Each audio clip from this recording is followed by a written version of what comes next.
Bonjour à tous les passionnés d'ici tout commence.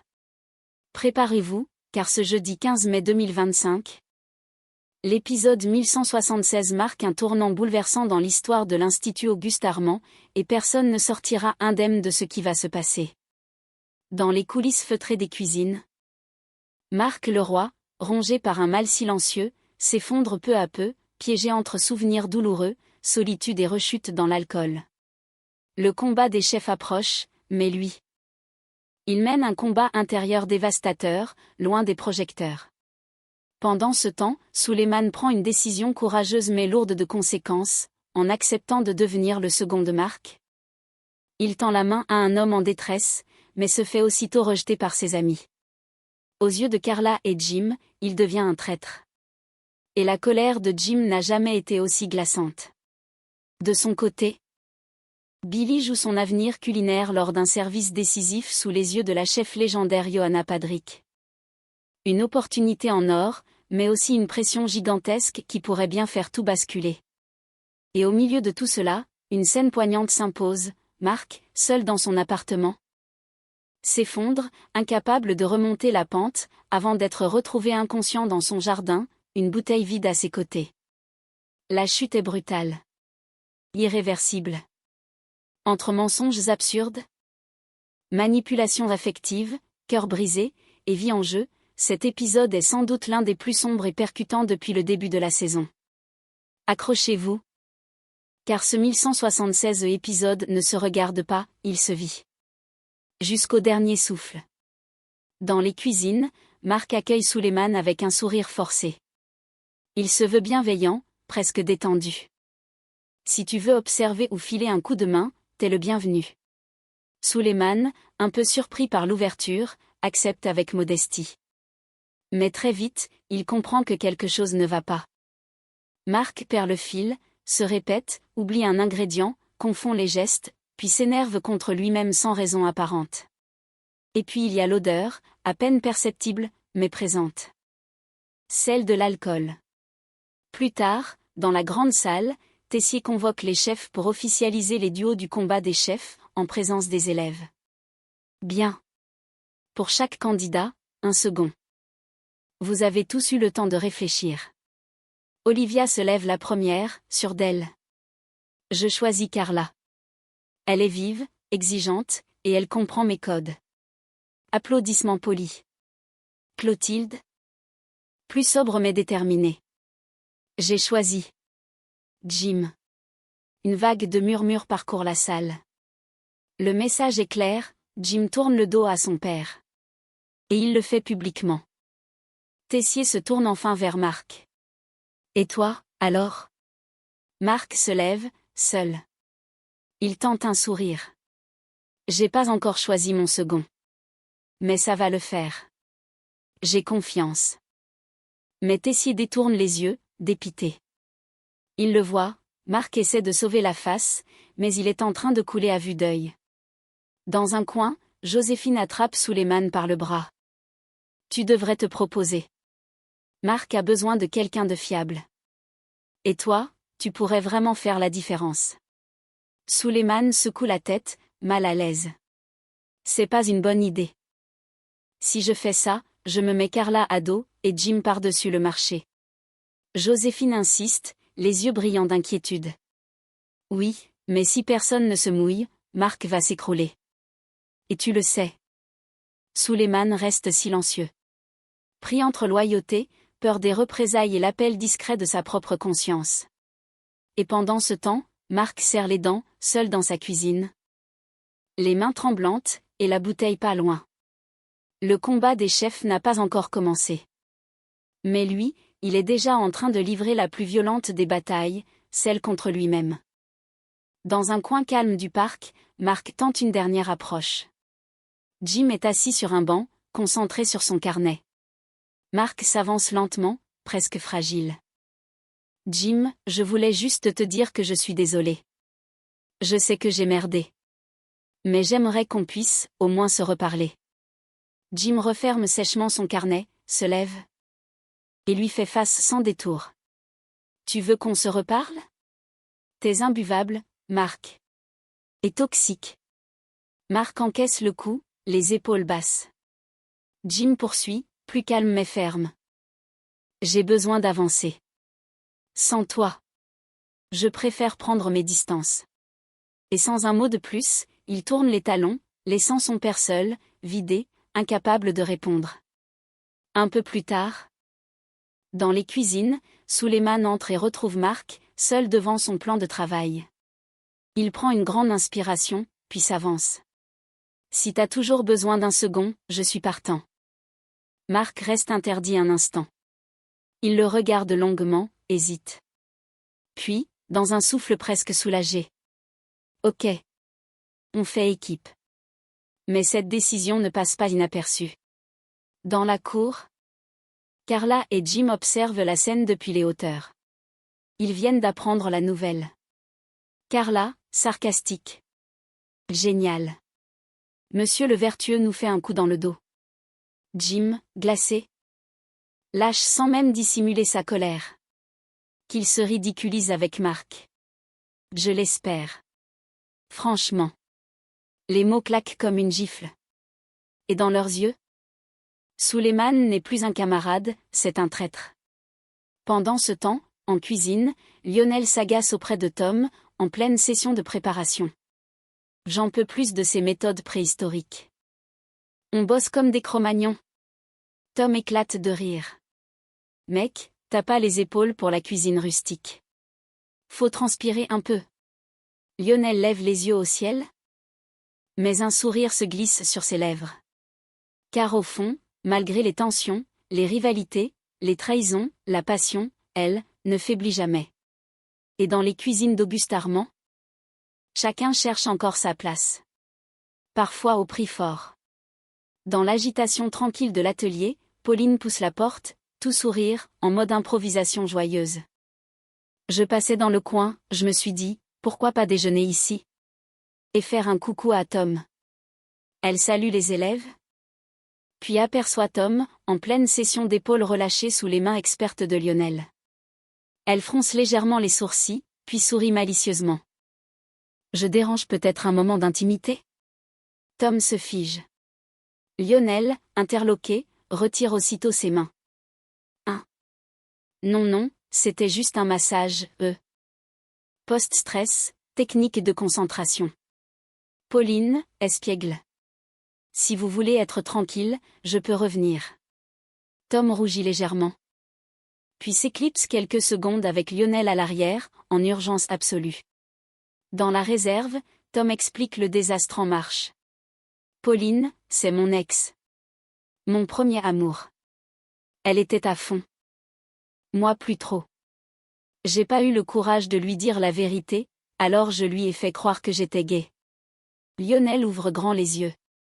Pardon? T'as fait quoi? J'ai paniqué. Et maintenant elle croit qu'on est ensemble. Je te demande juste de faire semblant, le temps d'un verre. Une demi-heure max.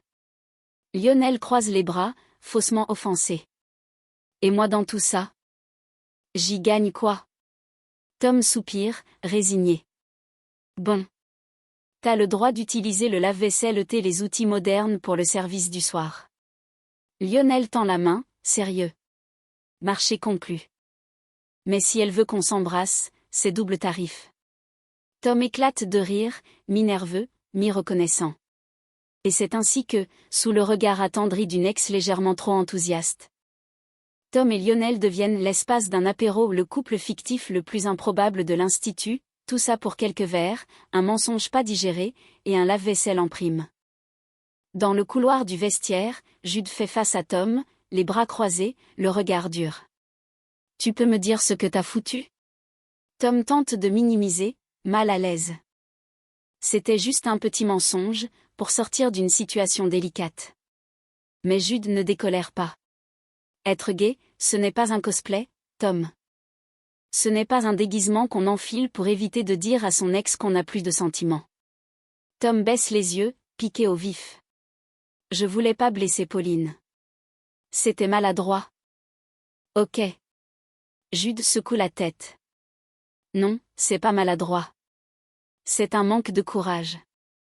Et ça décrédibilise des gens comme moi, qui n'ont pas choisi d'être jugés sur leur orientation. Un silence tendu. Tom encaisse. Il comprend que cette fois, il a franchi une ligne, pas pour lui, mais pour ceux qui n'ont pas ce privilège de jouer le rôle quand ça les arrange. Pendant ce temps, Billy entre au double, un mélange d'excitation et de nervosité dans les yeux. Elle s'agite, se recoiffe, ajuste sa veste. Elle est là? Tu crois qu'elle va vraiment manger ici? Stanislas, souriant, acquiesce. Oui. Johanna Padrick. Une amie à moi.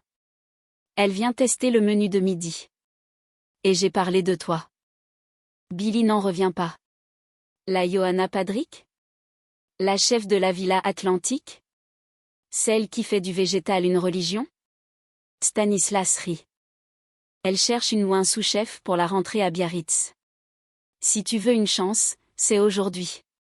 Billy se redresse, le regard étincelant. Elle n'aura qu'un service pour la convaincre. Mais dans son cœur, le feu est déjà allumé. Cette fois, elle ne laissera pas passer sa chance.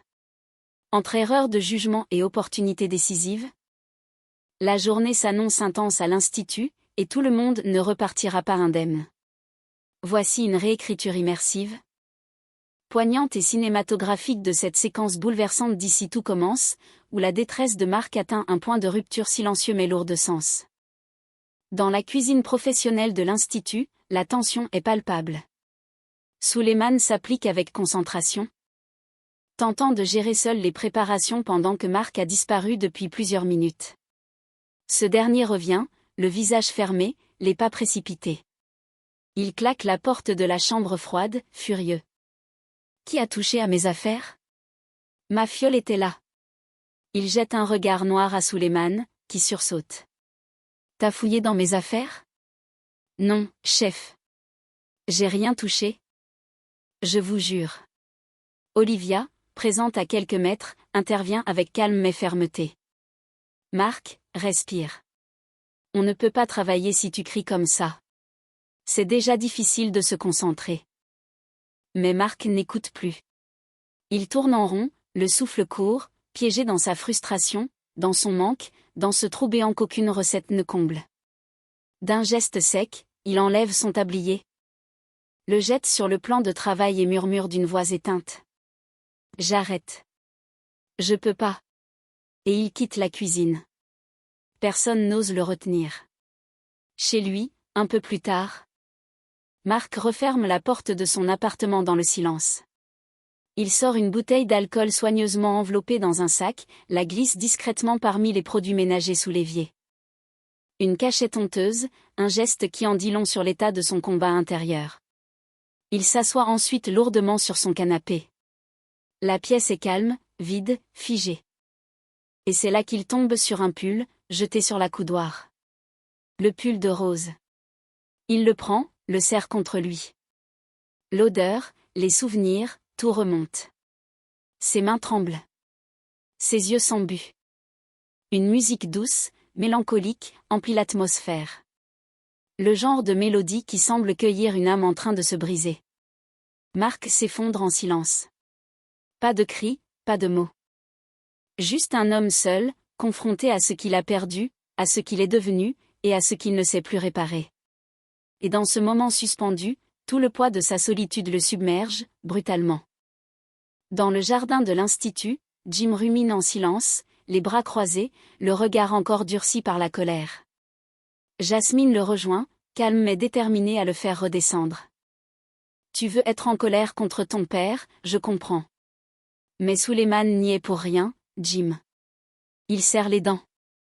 Il savait très bien ce que ça allait provoquer. Non. Il a juste vu que Mark était en train de couler, et il a tendu la main. Tu ferais quoi, toi, à sa place? Tu le laisserais s'effondrer sans rien faire? Jim détourne le regard, piqué au cœur. Jasmine ajoute plus doucement. Tu veux donner une leçon à ton père? Très bien. Mais ne fais pas payer les mauvaises personnes. Jim ne répond pas tout de suite. Mais dans ses yeux, un début de recul, peut-être même de culpabilité. Pendant ce temps, au double, Pauline s'attable devant Tom et Lionel, réunis pour jouer les parfaits amoureux d'un jour. Et le moins qu'on puisse dire, c'est qu'ils assurent. Tom pose tendrement la main sur l'avant-bras de Lionel, qui surjoue l'émotion avec un sourire niais. On est très différents. C'est vrai, mais tu sais ce qu'on dit, les opposés s'attirent comme des aimants. Pauline fond. C'est trop mignon. Tom, sans se démonter, ajoute avec une moue amusée. Même s'il est un petit porcinet, crado et incapable de faire la vaisselle sans tout tremper. Lionel, faussement choqué. Moi? T'as vu ton placard? On dirait l'inventaire d'un marché bio post-apocalyptique. Pauline rit, complètement dupée. L'illusion fonctionne à merveille. Et dans cette mise en scène improvisée, Tom et Lionel trouvent malgré eux une complicité inattendue. Un jeu qui les amuse, et peut-être, quelque part, les rapproche un peu plus que prévu. Dans un coin discret du parc, Joséphine prend Suleiman à part, l'air grave, la voix basse. Il faut que je te dise un truc. Marc, c'est un ancien alcoolique. Il était sobre depuis plus de 10 ans. Suleiman la fixe. Figé. Et là, tu crois qu'il a replongé? J'en suis presque sûre. Il est instable, il disparaît, il a les mains qui tremblent. Et franchement, j'ai peur de ce qu'on va trouver si on n'intervient pas. Suleiman acquiesce aussitôt, inquiet. Ok. On y va. On passe chez lui maintenant. Quelques minutes plus tard, ils arrivent devant la maison de Marc. Joséphine sonne. Pas de réponse. Elle insiste, frappe à la porte. Marc. Silence. Le cœur battant, Suleiman fait le tour de la maison. Il pousse le portillon du jardin, et s'arrête net. Joséphine. Viens vite. Elle accourt. Marc est allongé sur la pelouse, inconscient, le visage pâle, la respiration lente. À ses côtés, une bouteille d'alcool vide gît dans l'herbe, renversée. Il a dû s'évanouir, souffle Suleiman, paniqué. Joséphine s'agenouille, les mains tremblantes. Elle vérifie son pouls. Appelle les secours sans attendre. Allô? C'est urgent. Un homme inconscient, en détresse. Il a rechuté. Et dans cette scène suspendue, la chute de Marc n'est plus une intuition. C'est une réalité brutale. Pendant ce temps, à l'institut, Billy, encore sous tension après le service du jour, retrouve Anaïs à l'atelier. Anaïs, je sais que c'est pas prévu. Mais j'ai une demande. Laisse-moi faire le menu de demain pour Johanna Padrick. Juste cette fois. Anaïs l'observe un instant, puis sourit. T'as la pression, hein? J'ai surtout l'occasion de ma vie. Et je veux pas passer à côté. Anaïs hoche la tête. Ok. C'est toi qui cuisines demain. Mais tu assumes de A à Z. Billy ne répond pas tout de suite. Elle a juste ce petit éclat dans les yeux, celui d'une cuisinière qui sait que demain, tout peut basculer, en bien, ou en très grand. Voilà. C'était le résumé complet et haletant de l'épisode 1176 d'Ici tout commence, diffusé ce jeudi 15 mai 2025. Un épisode dense, poignant, et terriblement humain, où les masques tombent. Les liens se brisent, et le passé rattrape ceux qui tentaient de fuir leurs démons. Alors que Marc touche le fond sous les yeux impuissants de Joséphine et Suleiman. Que Jim tourne définitivement le dos à son père, et que le combat des chefs s'annonce plus explosif que jamais, l'institut est secoué jusque dans ses fondations. Et vous? Qu'auriez-vous fait à la place de Suleiman? Auriez-vous tendu la main à Marc, au risque de tout perdre? Dites-le nous en commentaire, et n'oubliez pas, chaque choix a ses conséquences. Si vous avez aimé cette vidéo, pensez à liker, commenter et vous abonner pour ne rien rater des prochains résumés explosifs d'Ici tout commence. On se retrouve très vite pour de nouvelles révélations, de nouvelles alliances, et peut-être de nouvelles chutes. À très bientôt, et surtout, restez passionnés.